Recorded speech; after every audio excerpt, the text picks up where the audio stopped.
ইনুসকে যমুনাতে খুঁজে পাওয়া যাচ্ছে না, যমুনাতে তাকে আর খুঁজে পাওয়া যাচ্ছে না। খুব শীঘ্রই ডেভিল ইনুসের চরম পতন হতে যাচ্ছে। সে এখন পালিয়ে যাওয়ার জন্য বিভিন্ন রাস্তা খুঁজতেছে। ডেভিল ইনুস সিদ্ধান্ত নিয়েছেন তিনি বিমানে করে গভীর রাতে পালাই যাবে। কি ভয়ঙ্কর দুঃসংবাদ দর্শক দেখেন। আরে বসেন বসেন, না বসতে হবে। আসলে এমন একটা ক্রান্তিকালে ডক্টর ইউনুস পড়ে গেলেন, আর এই সমালোচনাগুলা ওনার উপরে আসতেছে যে খলিলুর রহমানের সফর শেষে এবার ভিসাই বন্ধ করেছে মার্কিন সরকার। প্রশ্ন হলো, খলিলুর রহমানের সফরের পর আবার বাংলাদেশের ঠিক জাতীয় নির্বাচনের আগে ট্রাম্প প্রশাসনের এমন পদক্ষেপ কি বার্তা দিচ্ছে? যতই চাপাচাপি করো কোনো লাভ নাই। মানে মার্কিন চাপে আলু ভর্তার মতো অবস্থা। সেখানে তিনি সঠিক উত্তরটা দিতে পারেন নাই। তিনি বলছেন যে মার্কিন যুক্তরাষ্ট্র বাংলাদেশে একটা ইনক্লুসিভ, বাংলাদেশে একটা গ্রহণযোগ্য, বিশ্বাসযোগ্য, সকল দলের অংশগ্রহণে, জনগণের স্বতঃস্ফূর্ত অংশগ্রহণে একটা নির্বাচন চাই। পোস্টাল ব্যালট নিয়ে রীতিমতো হরিলুট শুরু হয়েছে। একজন ব্যক্তির দায়িত্বে এতগুলো পোস্টাল ব্যালট গেল কিভাবে? তার মানে পোস্টাল ব্যালটের কি সিকিউরিটি কনসার্ন বলে কিছু নেই? এই দায়িত্বপ্রাপ্ত ব্যক্তিকে নিয়ে বিভিন্ন মহল থেকে অভিযোগ উঠেছে যে তিনি জামাতে ইসলামের একজন নেতা। আসসালামু আলাইকুম রহমতুল্লাহ, সবাই কেমন আছেন? আশা করি সবাই অনেক অনেক ভালো এবং সুস্থ আছেন। সবাইকে স্বাগতম জানাচ্ছি আমাদের আরেকটি নতুন ভিডিওতে। প্রতিদিনের মতো আমি আপনাদের সিরিয়াত ফারুকি আবারও চলে আসলাম নতুন একটা ভিডিও নিয়ে। দর্শক, আজকের ভিডিও টাইটেল এবং থাম্বনেল দেখে ইতিমধ্যে বুঝতে পেরেছেন আজকের ভিডিওটা কতটা গুরুত্বপূর্ণ হতে চলেছে। দেশে যে রাজনৈতিক চলমান পরিস্থিতি চলতেছে তার ধারাবাহিকতায় আমরা সবসময় চেষ্টা করি খুবই গুরুত্বপূর্ণ কিছু ভিডিও ফুটেজ আপনার মাঝে তুলে ধরার, যে ভিডিও ফুটেজগুলোর মাধ্যমে অনেক গুরুত্বপূর্ণ তথ্য জানতে পারবেন যে বাংলাদেশের রাজনৈতিক চলমান পরিস্থিতি চলতেছে সে সম্পর্কে। তাই ধারাবাহিকতা আজকের ভিডিওটা, আপনার ভিডিওর শুরুতে বেশ কিছু অংশ বিশেষ দেখে বুঝতে পেরেছেন আজকের ভিডিওটা কতটা গুরুত্বপূর্ণ হতে চলেছে। তো দর্শক, আমরা আর বেশি কথা না বলে মূল আলোচনায় চলে যাচ্ছি। তার আগে আপনাকে বিনীতভাবে অনুরোধ করবো, যারা আমাদের চ্যানেলটিতে এখনো চ্যানেল সাবস্ক্রাইব করে সাথে থাকবেন, যারা ইতিমধ্যে সাবস্ক্রাইব করছেন তাদেরকে অসংখ্য ধন্যবাদ। যারা সাবস্ক্রাইব করেন তাদের উদ্দেশ্যে একটি কথা বলবো, দেখতে থাকুন, দেখতে ভালো লাগে, ভালোবাসা হয়ে যাবে ইনশাআল্লাহ। দর্শক, আর বেশি কথা নেবে আমরা এখানে ভোরবেলায় ঘুম থেকে উঠে জানতে পারবেন মধ্যরাতে রাষ্ট্রীয় সফরে গেছেন ডেভিল ইনুস। যমুনাতে তাকে আর খুঁজে পাওয়া যাচ্ছে না। হ্যাঁ, সেই বন্দোবস্ত তিনি করছেন। দেখুন, এই মধ্যরাতে, এই গভীর রাতে তিনি কি করলেন? তিনি বিমানের পরিচালনা পর্ষদে উপদেষ্টা, একাধিক পদে থাকা, একাধিক দায়িত্বে থাকা তার অত্যন্ত ঘনিষ্ঠ বিশ্বস্ত ব্যক্তিদের বিমান পরিচালনা পর্ষদে নিয়োগ দিয়ে দিলেন। ভাই, কথা কিন্তু নিজে থেকে বানাইয়ে বলতেছি না। এই যে দেখেন, গণমাধ্যমে নিউজ আসছে এই কানারাইতে। নিউজটা ঠিক 15 মিনিট আগেই হাতে পেয়েছে, সাথে সাথে ভিডিও দেখুন। বিমানের পরিচালনা পর্ষদে ডক্টর খলিলুর রহমান সহ 3 জন। আমি যদিও পোস্টারটা নিচে দিয়ে দিতেছি। অর্থাৎ ডেভিল ইনুস সিদ্ধান্ত নিয়েছেন তিনি বিমানে করে গভীর রাতে পালাই যাবে। আর এই কারণেই তিনি এর আগেই পালিয়ে যাওয়ার বন্দোবস্ত, সবাইকে তো বিশ্বাস করে না। আসিফ নজরুল এত পরিশ্রমী একজন মানুষ, এত সহজ সরল একজন ব্যক্তি, তাকে এই দায়িত্ব দেয় নাই। দিছে কারে? এই যে ধর্ষক, যুক্তরাষ্ট্রের নাগরিক রোজার রহমান ওরফে খলিলুর রহমান, উপদেষ্টা। এরপরে যে তৈয়ব, তারা টাকলা, অত্যন্ত, যেটা আপনার উনি অস্ট্রেলিয়ান নাগরিক, তাদেরকে অত্যন্ত ঘনিষ্ঠ। এই যে বয়স্ক করে লোকটা, এটার নাম তো তুমি ভুলে গেছে, সকলে দেশদ্রোহীদের নাম, তোমার জঙ্গি দেশদ্রোহীদের নাম মনে থাকে না, এগুলো তো নতুন আসছে। তো এদেরকে দেখেন 3 জনকে কানারাত্রে কেন নিয়োগ দেওয়া হলো বিমানের পরিচালনা পর্ষদ? এরা তো একাধিক পদে রয়েছে, একাধিক মন্ত্রণালয় তাদের নিয়ন্ত্রণ করে। এক একজন ব্যক্তি 3-4টা মন্ত্রণালয় করে, এদের উপদেষ্টা 3-4টা মন্ত্রণালয় তারা নিয়ন্ত্রণ করে। এরপর আবার বিমানের পরিচালনা পর্ষদে। কারণটা কি? আমি এই ভিডিওর মাধ্যমে যদি বিমান বা এয়ারপোর্ট সংক্রান্ত এলাকায় যদি কোনো ব্যক্তি চাকরি করে থাকেন বা দেখে থাকেন, আপনাদের কাছে বিনয়ের সাথে অনুরোধ থাকবে, ডেভিল ইনুস যাচ্ছে বা যাইতেছে বা এমন কোনো আয়োজন চলতেছে দেখতেছেন যে ভিভিআইপি গেট সংরক্ষিত করা হচ্ছে, এমন কোনো কিছু আয়োজন সেখান থেকে চলছে, চুপিসারের কোনো কিছু সন্দেহজনক এমন কোনো কিছু হইলে কাউকে না পান অন্তত পক্ষে আমার সাথে যোগাযোগ করবেন, আমাকে জানাবেন তথ্য। আমার ইনবক্সে নিজের পরিচয় দিয়ে মেসেজ দিবেন, আমি আমার নাম্বার আপনাকে দিয়ে দেবো, কোনো সমস্যা নেই ভাইয়েরা আমার। কিন্তু অবশ্যই এই সকল দেশদ্রোহীদের কোনোভাবেই আমরা দেশ থেকে বাইরে যেতে দেব না, পালিয়ে যেতে আমরা দেব না। মনে রাখবেন, হলপ করে বলতেছি, খুব শীঘ্রই ডেভিল ইনুসের চরম পতন হতে যাচ্ছে। সে এখন পালিয়ে যাওয়ার জন্য বিভিন্ন রাস্তা খুঁজতেছে। এই কারণেই খুব তাড়াহুড়ো করে পাকিস্তানের সাথে বিমান চলাচল তিনি শুরু করেছেন। খুব তাড়াহুড়ো করে তার নির্দেশ দেওয়া, খুব চাপ সৃষ্টি করে তিনি সেটি করেছেন, আপনারা জানেন। আর এখন গভীর রাতে তিনি বিমান পরিচালনা পর্ষদে তার 3 জন উপদেষ্টাকে ঢুকাই দিলেন, বিশ্বস্ত উপদেষ্টাকে। তাই আপনাদের কাছে অনুরোধ থাকবে, যদি দেখেন এমন আয়োজন, তার মানে ওদের ক্ষমতার, আপনার তো ভয়কে আপনার চাকরি চলে যাবে, এই তো মেরে ফেলতে পারবেন ওই সময় মারতে পারেন। যখন আয়োজন দেখবেন যে কালকে বা পরশু বা 2 ঘন্টা পর বা 3 ঘন্টা পর এমন হইতে যাচ্ছে, তার মানে আপনি বুঝতে পারবেন, তখন আর আপনাকে মারতে পারবেন না, চাকরি ও আর আপনার চাকরি দিতে পারবে না। কিন্তু আপনি এই কাজটা যদি করতে পারেন, এটা যদি করেন, তাহলে পরবর্তী রাষ্ট্রের জনগণ আপনাকে শ্রদ্ধা জানাবে, পরবর্তী হনারেবল প্রাইম মিনিস্টার, প্রেসিডেন্ট আপনাকে শ্রদ্ধা জানাবে। আপনি ভালোবাসার হৃদয়ে একজন আস্থাভাজন ব্যক্তি হয়ে থাকবেন দেশের জনগণের। এত কোটি কোটি মানুষের দোয়া। এই সকল দেশদ্রোহী জঙ্গিদের কোনোভাবেই আমরা দেশ থেকে বিতাড়িত হতে দেবো না দেশ থেকে, কারণ ওদের কাছে দেশ ধ্বংসের নথি আছে। দেশের 7 লক্ষ কোটি টাকা তারা ঋণ করে ফেলেছে, আমাদের সব খোবলা করে নিয়েছে। এই অর্থ দেশের গুরুত্বপূর্ণ নথি ধ্বংসের, এরা দেশ থেকে অন্য দেশে যখন পালাই যাবে তখন সেই দেশে বসে ষড়যন্ত্র করে থাকবে এই দেশকে নিয়ে।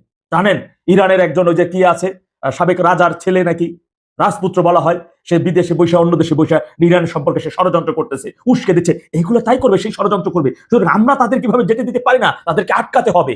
ও সকল প্রকার কৌশল অবলম্বন করতেছে ডেভিল ইউনূস। একদিকে সংসদ নির্বাচন না, গণভোট নিয়ে সে বেশি রকমের তাড়াহুড়া করতেছে, কারণ এটি তার ও একটি যদি এটা সে সফলভাবে করতে পারে তাহলে এই গণভোটে 72 সংবিধান বাতিল করে নিজেই আবার রাষ্ট্রপতি হয়ে যাবে। তাহলে মানে একটা নিঃশ্বাস নিয়ে ক্ষমতা বাইরে গেল, এমন চিন্তা। কিন্তু সেখান থেকে দেখতেছে খুব শীঘ্রই এটা 15-20 তারিখের মধ্যে ফাইনাল হয়ে যাবে। তাই আবার পালিয়ে যাওয়ার রাস্তাও তৈরি করে নিতেছে। যদি এর মধ্যে না হয় তাহলে তো ভাবতেই হবে যে কোনো ভাবেই হোক না কেন দেশের জনগণ হয়তোবা খুব শীঘ্রই ভোরবেলাতে যেন আমাদের উঠে না শুনে যে ইউনূসকে যমুনাতে খুঁজে পাওয়া যাচ্ছে না আর মধ্যরাতে তিনি রাষ্ট্রীয় সফরে চলে গেছেন এমন হেডলাইন যেন না দেখতে হয়, সে যেন যেতে না পারে। তাকে দেশের প্রয়োজন, দেশের জনগণের জন্য, দেশের জন্য, আগামীর সোনার বাংলাদেশের জন্য ডেভিল ইউনূসকে প্রয়োজন। প্রতিজন সদস্য, প্রতিজন দেশদ্রোহী জঙ্গিদের প্রয়োজন। আমাদের তাদের সাথে অনেক বোঝাপড়া আছে, অনেক কথা আছে, অনেক কথা জমে আছে। তাদের সামনে দাঁড়িয়ে আমরা বলবো, তাদের সামনে বসে আমরা বলবো। অনেক প্রশ্ন ভিতরে ঘুরপাক খাচ্ছে, যে প্রশ্নের কারণে শান্তি মতো ঘুম আসে না, সেই প্রশ্নগুলো করব। তাই ওদেরকে যেতে দেওয়া যাবে না কোনোভাবেই না ভাইরা আমার, যে কোনো মূল্যই হোক না কেন।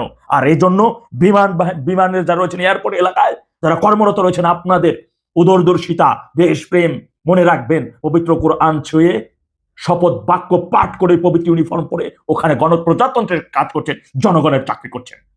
আশা করি আপনারা সেই জায়গা থেকে ভূয়সী প্রশংসামূলক কাজ করবেন দেশের জন্য, দেশের জনগণের জন্য। যতই চাপাচাপি করো কোনো লাভ নাই। মানে হলো যে আপনি যতই শক্তি প্রয়োগ করেন, যতই খাটনাখাটনি করেন, শরীরের ঘাম জড়ান, কোনো লাভ নাই। নতুন কিছু হতে যাচ্ছে, আমি এই ভিডিওতে হিসাব মিলানোর চেষ্টা করব যে নতুন কিছু হওয়ার সম্ভাবনা কতটুকু। আর ডক্টর ইউনূসের যে চাপাচাপি, সেই চাপাচাপিটা ব্যর্থ চাপাচাপি, মানে ব্যর্থ পরিশ্রম। দেখেন, আওয়ামী লীগকে রিকনসিলিয়েশনের বিষয়ে মার্কিন কূটনীতিকদের প্রশ্নে যা বললেন প্রধান উপদেষ্টা, এটা আপনারা সবাই জানেন।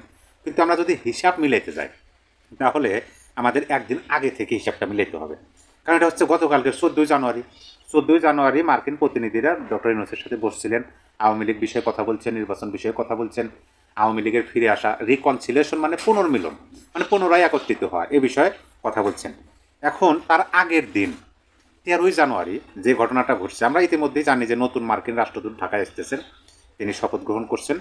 আর 13 জানুয়ারি পররাষ্ট্র মন্ত্রণালয়ে নতুন মার্কিন রাষ্ট্রদূত, মানে আমাদের পররাষ্ট্র মন্ত্রণালয়ে নতুন মার্কিন রাষ্ট্রদূত, তার নাম হলো ব্রেন্ট ক্রিস্টেনসেন, পররাষ্ট্র মন্ত্রণালয়ে আসছেন। দেখেন মিলেন, ঘটনাটি মিলেন। 13 জানুয়ারি ব্রেন্ট ক্রিস্টেনসেন পররাষ্ট্র মন্ত্রণালয়ে এসছেন মার্কিন রাষ্ট্রদূত। তার 14 জানুয়ারি মানে একদিন পরে প্রধান উপদেষ্টার সাথে দেখা করলেন কারা? মার্কিন প্রতিনিধিরা। তারাও কিন্তু কূটনীতিক। এই যে ব্রেন্ট ক্রিস্টেনসেন মানে নবনিযুক্ত মার্কিন রাষ্ট্রদূত, তিনিও কূটনীতিক। আর যারা ডক্টর ইউনূসের সাথে দেখা করছেন তারাও কূটনীতিক। মানে কূটনৈতিক চ্যানেলের মাধ্যমে কিন্তু প্রধান উপদেষ্টার সাথে দেখা করছেন। এখন আসেন চাপাচাপি এবং নতুন সম্ভাবনার বিষয়টাও বলি, চাপাচাপির বিষয়টাও বলি। এই যে প্রধান উপদেষ্টা ডক্টর মোহাম্মদ ইউনূস, তাকে যে বলা হয়েছে যে, আমি তার আগে আপনাদেরকে বলি, দেখেন প্রধান উপদেষ্টা প্রফেসর মোহাম্মদ ইউনূসের সঙ্গে সৌজন্য সাক্ষাৎ করেছেন ডোনাল্ড ট্রাম্প প্রশাসনের দায়িত্ব পালনকারী যুক্তরাষ্ট্রের দুই সাবেক জ্যেষ্ঠ কূটনীতিক আলবার্ট গোম্বিস ও মর্স ট্যাম। আমি বললাম না যে কূটনীতিক মহল, তারাও কূটনীতিক, জ্যেষ্ঠ কূটনীতিক। এখন তারা গিয়া বলছেন যে, দেখেন আপনি তো প্রধান উপদেষ্টা বর্তমান অন্তর্বর্তী সরকারের, আপনি যেভাবে এই নির্বাচনটা অনুষ্ঠিত করতে যাচ্ছেন, সেই নির্বাচন তো আদৌ বহির্বিশ্বে গ্রহণযোগ্যতা পাবে না। বিশেষ করে ট্রাম্প প্রশাসন, আমাদের যে প্রেসিডেন্ট আছেন, তিনিও বলছেন যে একটা ইনক্লুসিভ নির্বাচন হতে হবে, বিশ্বাসযোগ্য নির্বাচন। সেই মাফিক তো নির্বাচন হচ্ছে না। তো আপনারা এই বিষয়ে কী ভাবতেছেন? আপনারা যেভাবে এগোচ্ছেন সেইভাবে কি নির্বাচনটা করতে যাচ্ছেন, নাকি আপনারা রিকনসিলিয়েশন করতে চান, পুনর্মিলন, পুনরায় একত্রিত হতে চান? তখন কি বলছে প্রধান উপদেষ্টা? দেখেন ওইখানেই চাপাচাপের বিষয়টা আছে। মানে মার্কিন চাপে আলু ভর্তার মতো অবস্থা। সেখানে তিনি সঠিক উত্তরটা দিতে পারেন নাই। তিনি বলছেন যে, দেখেন 24 জুলাই আগস্ট আন্দোলনে আওয়ামী লীগ যে কাজগুলো করছে, সেই কাজগুলোর জন্য তো তাদের অনুশোচনা থাকতে হবে। দেখেন আওয়ামী লীগের কথাগুলো তারা বলতেছে, অথচ এখানে কিন্তু তাদের এই কথা বলার মানে এই কথা কিন্তু তাদের বলার কথা না। বলতেছে আওয়ামী লীগের মধ্যে আপনি দেখেন এই যে 1.5 বছর অতিক্রম হয়ে গেল, শুধু আওয়ামী লীগের নেতার মধ্যেই না, আওয়ামী লীগের নেত্রীর মধ্যেই না, যারা প্রথম সারিতে থাকে তাদের মধ্যেই না, তৃণমূলের কর্মী বরাবর পর্যন্ত আজ পর্যন্ত তাদের মধ্যে কোনো অনুশোচনা নেই, অনুতপ্ত নেই। কিসের অনুশোচনা থাকবে, কিসের অনুতপ্ত থাকবে? ওই যে দোষ চাপানো হইতেছে যে এই যে জুলাই আগস্ট আন্দোলনে যা কিছু হয়েছে সকল কিছুই মানে তার দায়, আওয়ামী লীগের দায়, শেখ হাসিনার দায়। তাহলে এই বিষয়গুলো তাকে নিজের মনের মধ্যে অনুতপ্ত আনতে হবে, অনুশোচনা আনতে হবে, তারপরে নয় পুনর্গঠন, পুনর্মিলনী বা পুনরায় একত্রিত হওয়ার বিষয় আসবে।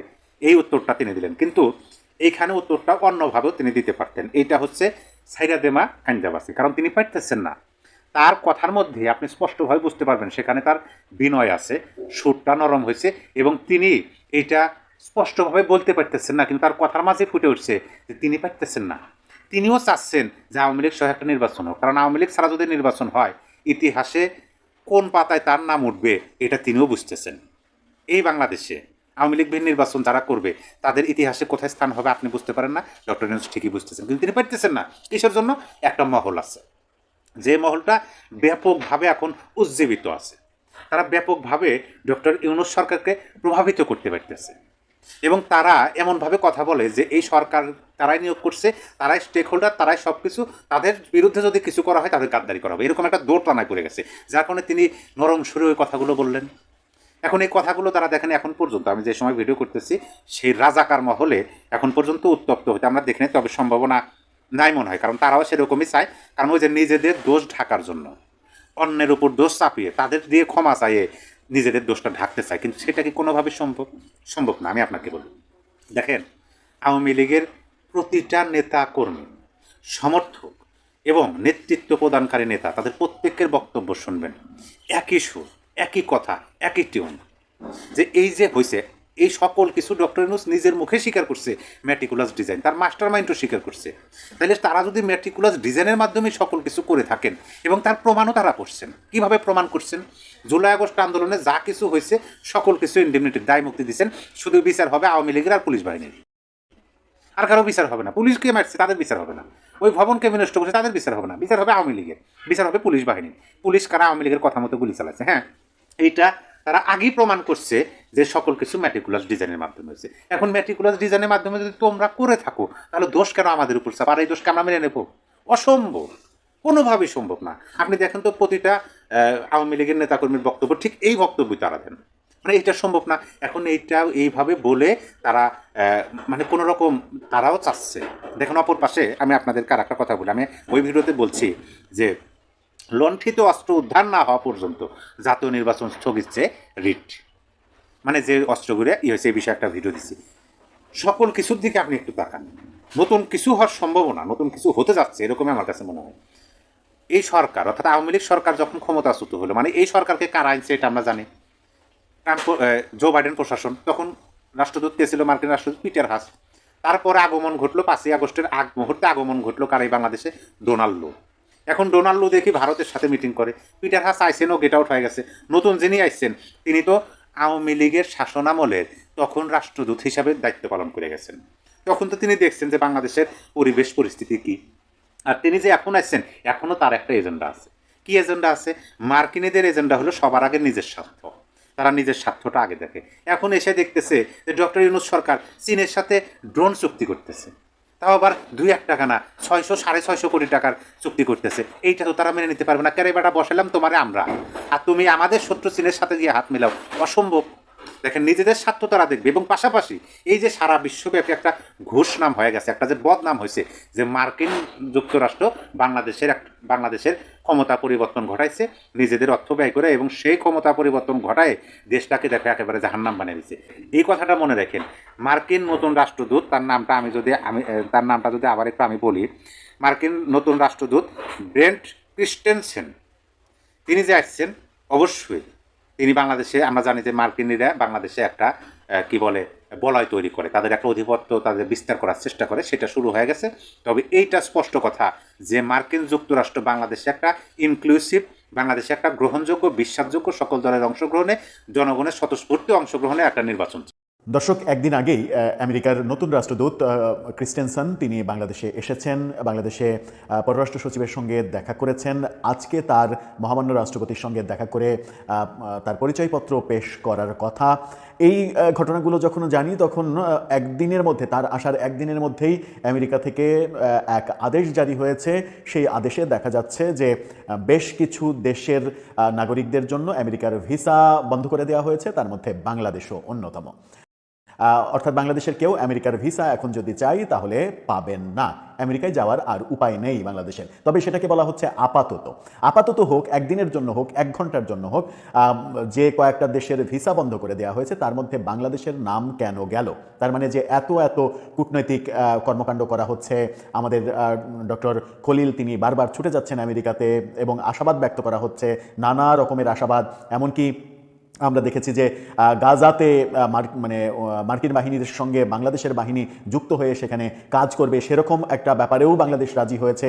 সেটা নিয়ে বাংলাদেশের সেনাবাহিনীর সঙ্গে সরকারের মনোমালিন্য হয়েছে, এরকম খবরও চতুর্দিকে ভেসে বেড়াচ্ছে।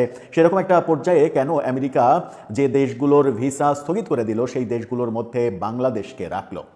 এই তালিকায় বাংলাদেশের অবস্থান কেন হলো? এবং আমেরিকার মিত্র হিসেবে বর্তমানে পরিচিত পাকিস্তানও কেন এই তালিকায় আছে? বাংলাদেশ এবং পাকিস্তানের নাম কেন পাশাপাশি রয়েছে? বাংলাদেশের সঙ্গে পাকিস্তানের মিত্রতা দেখছি, পাকিস্তানের সঙ্গে আমেরিকার মিত্রতা দেখছি, আমেরিকা পাকিস্তানের ভিসা বন্ধ করছে, বাংলাদেশের ভিসাও বন্ধ করে দিচ্ছে। এরকম অবস্থা কেন হলো?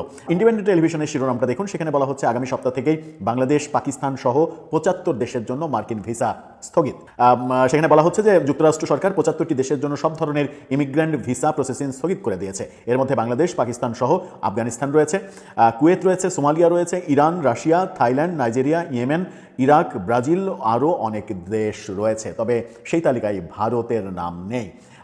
এটা একটা বড় ব্যাপার। আফগানিস্তান ভারতের মিত্র, আফগানিস্তানের নাম আছে, পাকিস্তানের নাম আছে, বাংলাদেশের নাম আছে, ইরান, রাশিয়ার নাম রয়েছে।